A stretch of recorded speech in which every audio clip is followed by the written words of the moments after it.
میں جوائن کرنے کی کوشش کر رہا نہیں ہو رہا تھا. دیکھیے اعوذ باللہ من الشیطان الرجیم بسم اللہ الرحمن الرحیم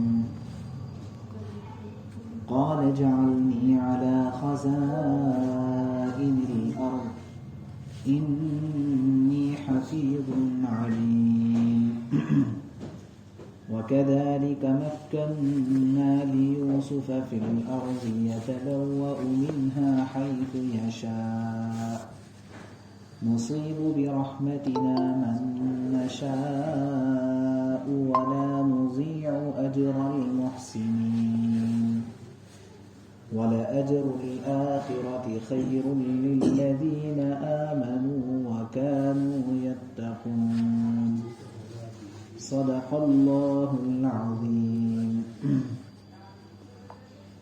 قال اجعلنی علی خزائن الارض. حضرت یوسف علیہ السلام نے کہا کہ آپ مجھے ملک کے خزانوں کے انتظام پر مقرر کر دیجیے. انی حفیظ علیم، یقین رکھیے کہ مجھے حفاظت کرنا خوب آتا ہے اور میں اس کام کا پورا علم رکھتا ہوں.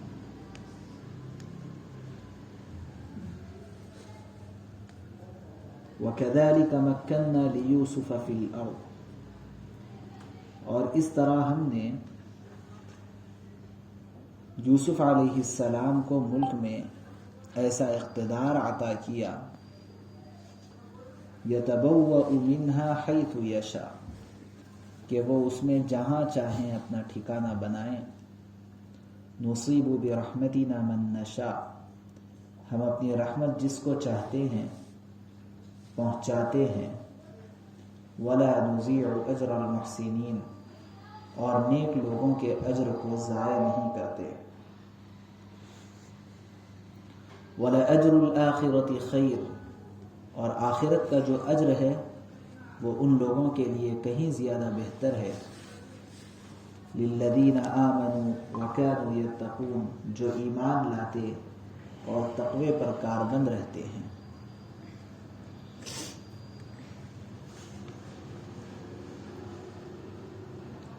پیچھے سے بات چل رہی تھی کہ حضرت یوسف علیہ السلام کو بادشاہ نے دربار میں طلب کیا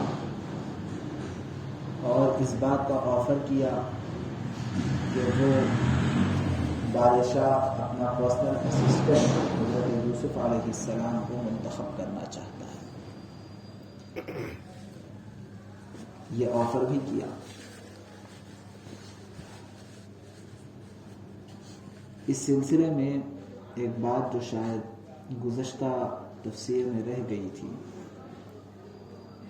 وہ یہ ہے کہ اس وقت ملکی جو حالات چل رہے تھے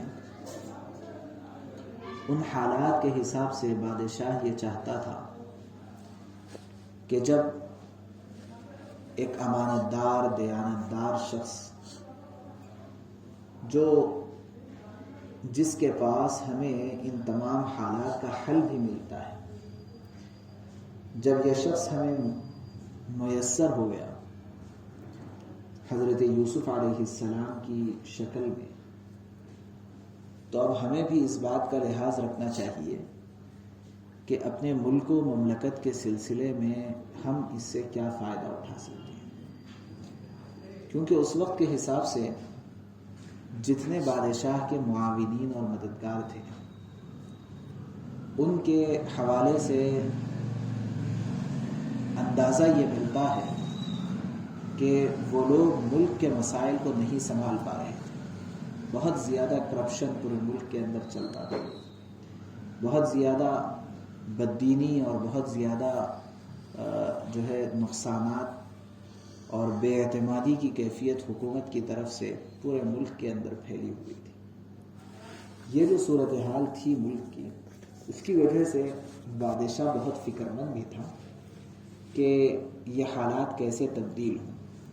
کیونکہ جتنے سرکاری عہدیدار تھے، وہ سب اس مرض کے اندر مبتلا ہو چکے تھے، اور اس بات کی بظاہر کوئی امید نہیں تھی کہ اس مرض سے ان کو نکالا جائے اور نکال کر کے ملک کا نظام درست کیا جائے۔ اس کی بظاہر کوئی امید نہیں تھی، سوائے اس کے کہ اللہ کی جانب سے کوئی غیبی نظام بنے۔ اور ہوتا ہے ایسے جیسے دنیا کے اندر جب بے دینی عروج پر پہنچ جاتی ہے تو اس کو حالات کو بدلنے کے لیے اللہ کا نظام ہے کہ انبیاء علیہم الصلاۃ والسلام کو اللہ دنیا میں بھیجتے ہیں۔ ایسے ہی دنیا کے اندر معاشی اور اقتصادی حالات جب بہت زیادہ خراب ہو جاتے ہیں اور ان حالات کی وجہ سے انسانوں کا جینا مشکل اور دوبھر ہونے لگتا ہے، تو ان حالات کو سدھارنے کے لیے بھی اللہ تبارک و تعالیٰ اپنا غیبی نظام چلاتے ہیں، اور بہت سی مرتبہ معجزاتی طور پر، کراماتی طور پر ایسی شخصیات جن کا دیندار، ایماندار اور اللہ کو ماننے والے ہونا کوئی ضروری نہیں ہے، لیکن ایسی شخصیات ابھرتی ہیں اور ایسے معاملات کو اپنے کنٹرول میں لے کر کے وہ پھر اس کو صحیح راستے کے اوپر ڈالتے ہیں۔ اس وقت دینی اعتبار سے بھی اور روحانی اعتبار سے بھی، معاشی اور اقتصادی اعتبار سے بھی پورا ملک مصر بہت زیادہ کرائسس کا شکار تھا۔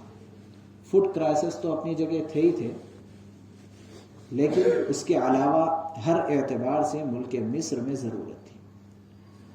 اللہ تبارک و تعالیٰ نے حضرت یوسف علیہ السلام کی شکل میں ایک گویا کہ مسیحا بھیجا مصریوں کے لیے کہ یوسف علیہ السلام مصر کو دینی اور روحانی اعتبار سے بھی بدلنے پر قادر تھے، اور معاشی اور اقتصادی اور سیاسی اعتبار سے بھی وہاں پر پورا ریولیوشن لانے پر آپ مکمل طور پر قادر تھے۔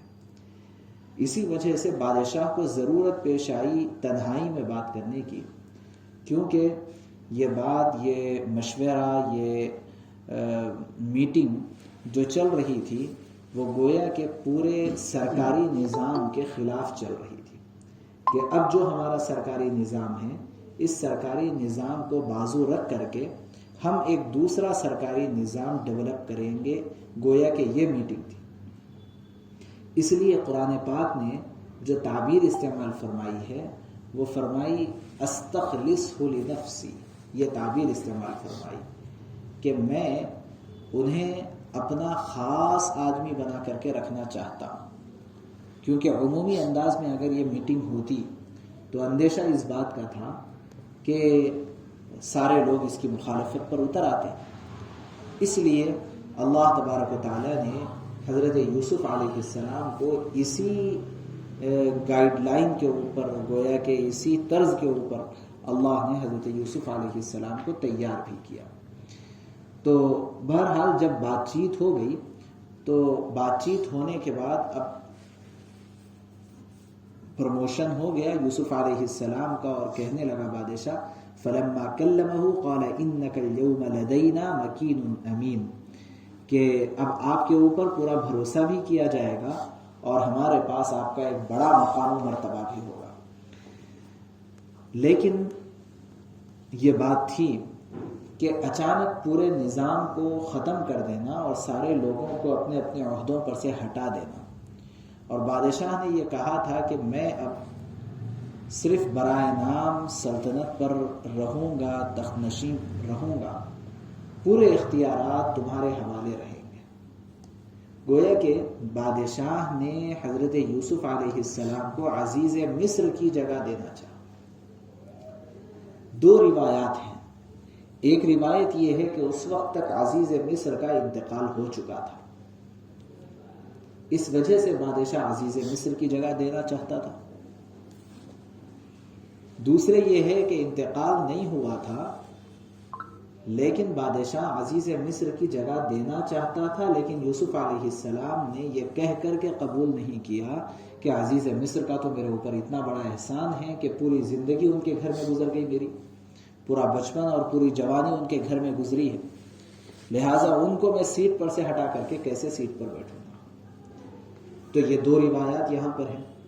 لیکن جو کچھ بھی ہو، یوسف علیہ السلام نے یہ پیشکش کی کہ میں وزیر اعظم کے عہدے کو تو قبول نہیں کروں گا، البتہ میں اس سے نیچے کا ایک عہدہ یعنی خزانوں کی مالکیت یعنی خزانوں کو سنبھالنے کا عہدہ قبول کروں گا، وزیر فائنانس بن جاؤں گا.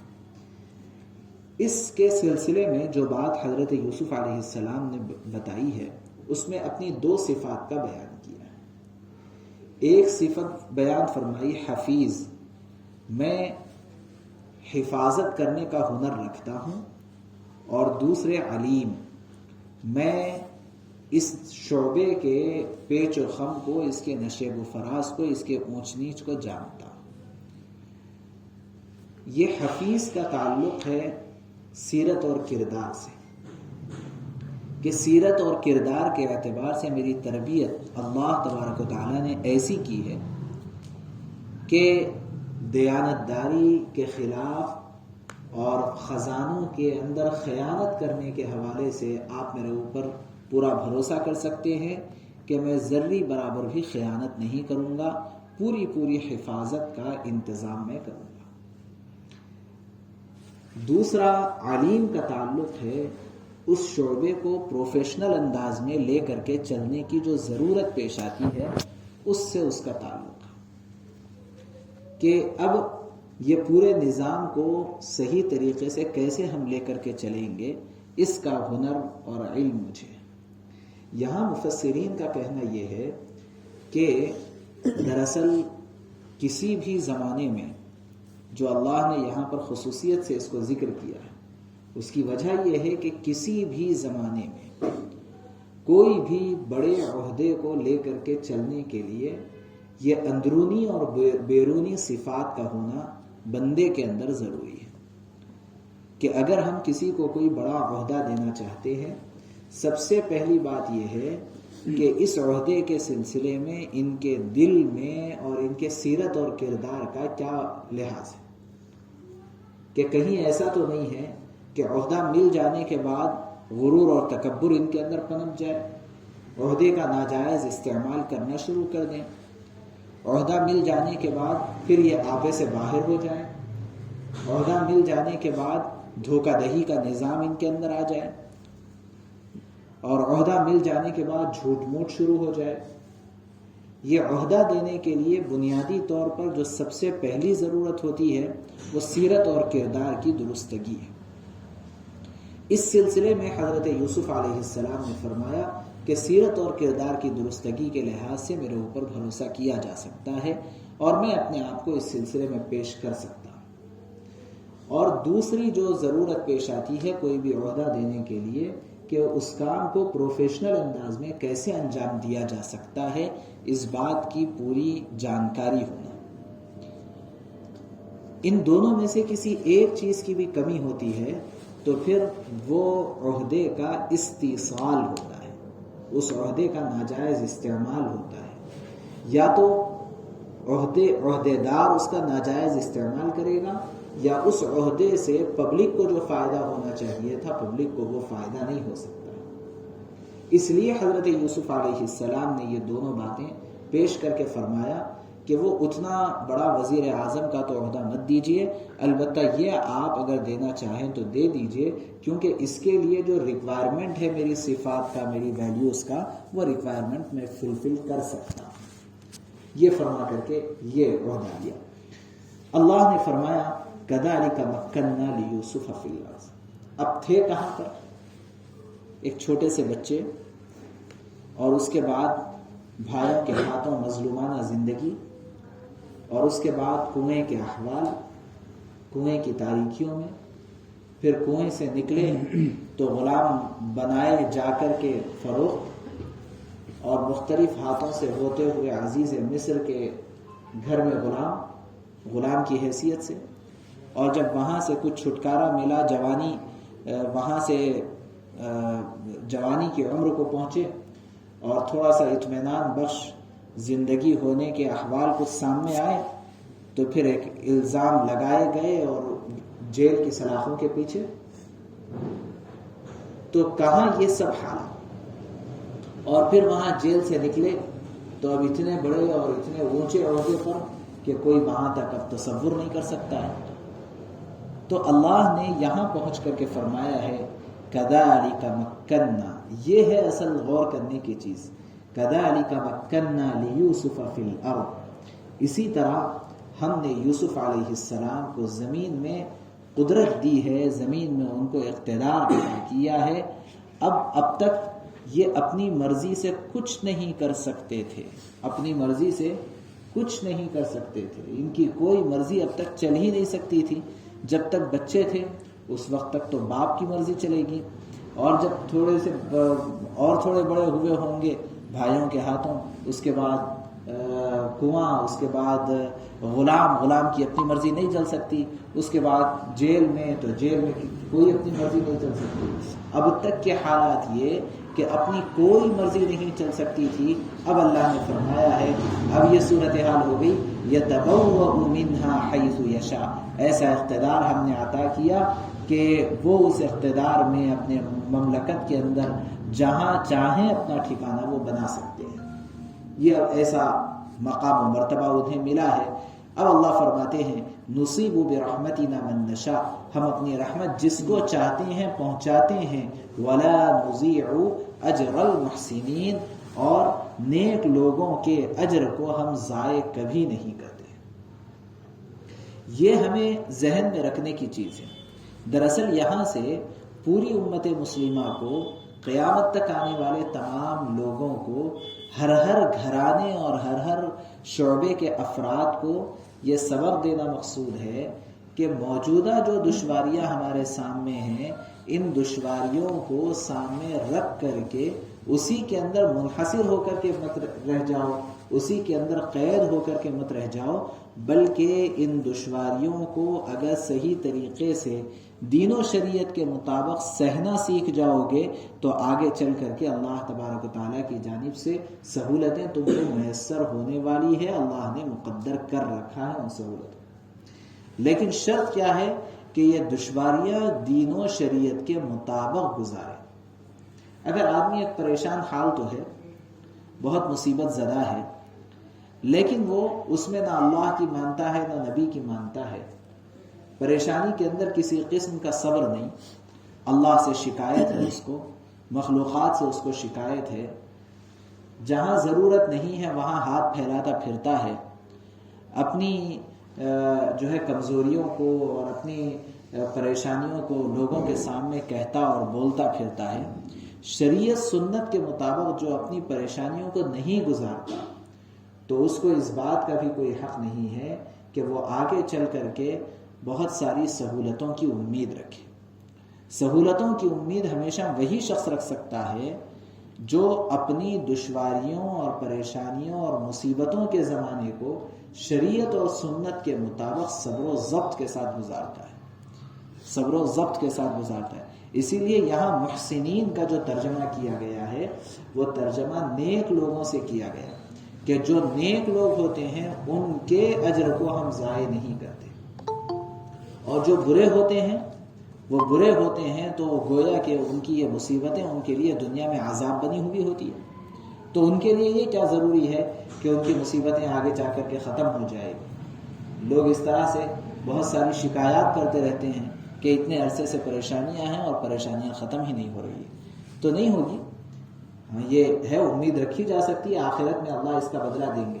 لیکن ولا نضيع اجر المحسنین سے یہ پتہ چلتا ہے کہ ہمیں اگر دشواریوں کے بعد سہولتیں ملنی ہیں اور دشواریوں کے بعد ہم کو آسانیاں اگر ہم چاہتے ہیں تو اس کے لیے محسنین کا کردار بھی ہمیں ادا کرنا ضروری ہے کہ یہ دشواری کو کیسے مینیج کیا جائے، شرعی نقطہ نظر سے اس چیز کو پوچھ کر کے سمجھ کر کے اس کو ویسے مینیج کریں تو ہم محسنین میں سے بن جائیں گے. اور جب محسنین میں سے بن جائیں گے تو اللہ ہمارے اجر کو ضائع نہیں کرے گا، اور اس کے نتیجے میں اللہ تبارک و تعالیٰ سہولتیں اتنی ہمیں فراہم کرے گا جتنی سہولتوں کے سلسلے میں ہم تصور بھی نہیں کرتے تھے. آگے فرماتے ہیں وَلَأَجْرُ الْآخِرَةِ خَيْرٌ. یہی جو محسنین ہیں ان لوگوں کے لیے جو آخرت کا بدلہ ہے یہ بہتر ہوتا ہے. کن لوگوں کے لیے؟ لِلَّذِينَ آمَنُوا وَكَانُوا يَتَّقُونَ. یہ دو صفات بیان کی گئی. عجیب بات ہے کہ اللہ تبارک و تعالیٰ نے اکثر و بیشتر ایمان کی صرف واحد صفت کے اوپر اکتفا نہیں کیا، بلکہ آپ کو ایمان سے فائدہ اٹھانا ہے تو یا تو ایمان کے ساتھ عمل صالح کی شرط لگائے یا ایمان کے ساتھ تقوی کی شرط لگائے۔ ایمان کے ثمرات کو دنیا میں حاصل کرنا چاہتے ہو یا ایمان کے ثمرات کو آخرت میں حاصل کرنا چاہتے ہو؟ آخرت میں ایمان کے نتیجے میں جنت تو مل جائے گی، اس سے انکار نہیں ہے، لیکن ایک روایت میں آپ علیہ السلام نے خود پوچھا ہے کہ چٹیل میدان لے کر کے کرو گے کیا جنت میں؟ وہاں تو باغ لگاؤ، وہاں درخت لگاؤ، وہاں تو محل بناؤ اپنے، یہ سب ہمارے نیک اعمال کے ذریعے بنتے رہیں گے۔ تو ایمان کی نری شرط اللہ نے نہیں لگائی، بلکہ جہاں کہیں ایمان کا تذکرہ اللہ کرتے ہیں یا تو اس کے ساتھ عمل صالح کو جوڑتے ہیں یا تقوی کو جوڑتے ہیں۔ اس وجہ سے یہ ایمان اور تقوی والی زندگی، ایمان کے ساتھ تقوی والی زندگی، تقوی کس کو کہتے ہیں؟ اللہ کے اوامر، جن چیزوں کا اللہ نے حکم دیا ہے اس کا پورا کرنا، اور جن چیزوں سے اللہ نے روکا ہے اس سے بچنا، کم از کم اتنا کر لینا، یہ تقوی کا ادنا ترین درجہ ہے۔ تقوی کا سب سے کم ترین درجہ یہ ہے کہ ہم وہی کام کریں جس کا حکم ہے اور وہ کام بالکل نہ کریں جس سے ہمیں منع کیا گیا ہے۔ یہ تقوی کا ادنا درجہ ہے۔ تو جو لوگ ایمان اور تقوی والی زندگی گزارتے ہیں ان کے لیے آخرت میں تو اور بہت سارے درجات ہیں اور بہت سارے انعامات ہیں۔ اس لیے ہمیں اہتمام کرنا ہے اس بات کا کہ ایمان کے ساتھ تقوی والی زندگی گزاریں، اور ہر حال میں، خواہ ہم مصیبت والے حال میں ہوں، پریشانی والے حال میں ہوں، یا ہم سکون اور آرام کے حال میں ہوں، محسنین کا کردار ادا کریں اور نیک لوگ بن کر کے رہیں، تو اللہ تبارک و تعالی ہمارے اجر کو ضائع نہیں کریں گے۔ سبحان اللہ۔